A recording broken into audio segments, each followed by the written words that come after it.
কৃষ্ণ হইয়া রাধার লাগা গাধার মতো বাঁশি বাজায় গেলি রে। এইবার মিজান তোরে ধাঁধা দেখাইয়া দা জল খাওয়াইয়া তোর ভাতের হোটেল আমি কাইরা নেমরে।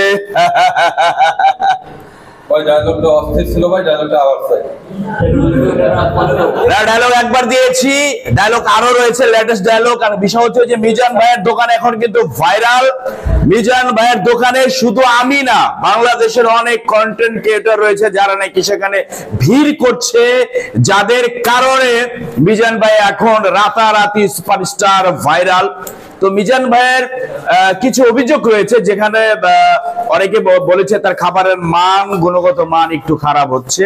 আমার মনে হয় যে এই গুণগত মানটা ধরে রাখা উচিত, কারণ মিজান ভাইয়ের যে হোটেলের একটা প্রোডাক্ট, খাবার, গরুর মাংস এবং ভাত, এটা যদি যারা তৃপ্তি নিয়ে খেতে না পারে তাহলে হয়তো বা ভাইরাল যতদিন থাকবে ততদিনই মানুষ যাবে।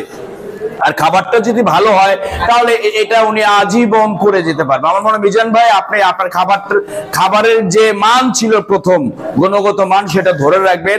আরেকটা কথা বলে, মিজান ভাইয়ের দোকানে অনেকে চাঁদা তুলতে গিয়েছিল, সেই বিষয়ে আমি কথা বলেছিলাম। সেখানে বলেছিলাম যে মিজান ভাইয়ের দোকানে যদি কোনো চাঁদাবাজ আসে, মিজান ভাইয়ের দোকানে যদি কোনো চাঁদাবাজ চাঁদা তুলতে আসে, খাম্বার লোকে বাইন্দা থইবেন, আমরা আছি। সেটাই হয়েছে মিজান ভাইয়ের দোকানে যখন চাঁদা তুলতে এসেছে।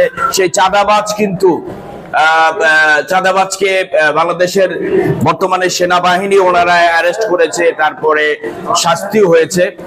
আর মিজান ভাইয়ের বিষয়ে আর কি জানতে চান? আপনি মিশা সওদাগর, আপনাকে সবাই মিশা সওদাগর নামে চেনে, আপনার কাছ থেকে মিশা সওদাগরের ডায়লগগুলো আমরা চাই।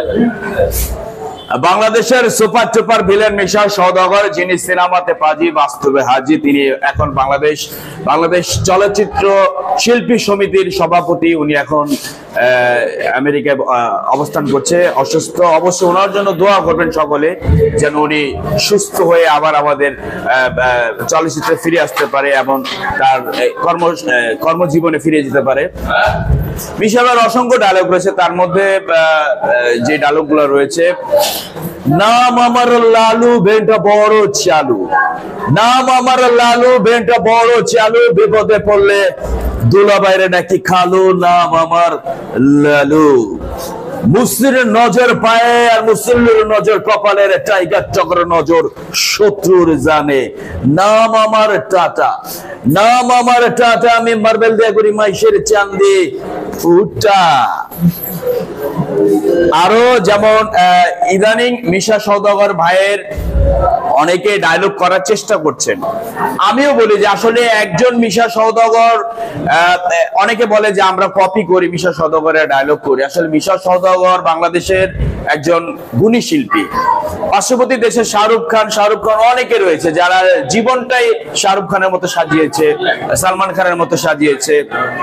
তো আমার মনে হয় যে মিশা সওদাগর ভাই অনেকদিন বেঁচে থাকবে। ওনার ডায়লগ গুলাই কিন্তু আমরা করে থাকি, মূলত ওনার ডায়লগ গুলাই যেহেতু অনেকদিন বেঁচে থাকে, ওনার তো অসংখ্য ডায়লগ রয়েছে।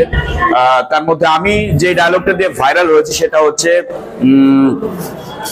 বাঘের মুখে হাত দিলে বাঘ গিলে ফেলে, সাপের লেজে পাড়া দিলে সব সৌবল মারে, আর এই শিকদারের সাথে কেউ শত্রুতা করলে মরতে মরতে আফসোস করে, আফসোস ফাটায় ফেলামু খোদার কসম, ওই রাজারে খবর দে আমার ভাইরে মারছে, এত বড় সাহস রাজা পাইল কই, ওই রাজা বহুত বাজাইছস আমি বাবলা, এবারে বাজাই দেব তোর তবলা।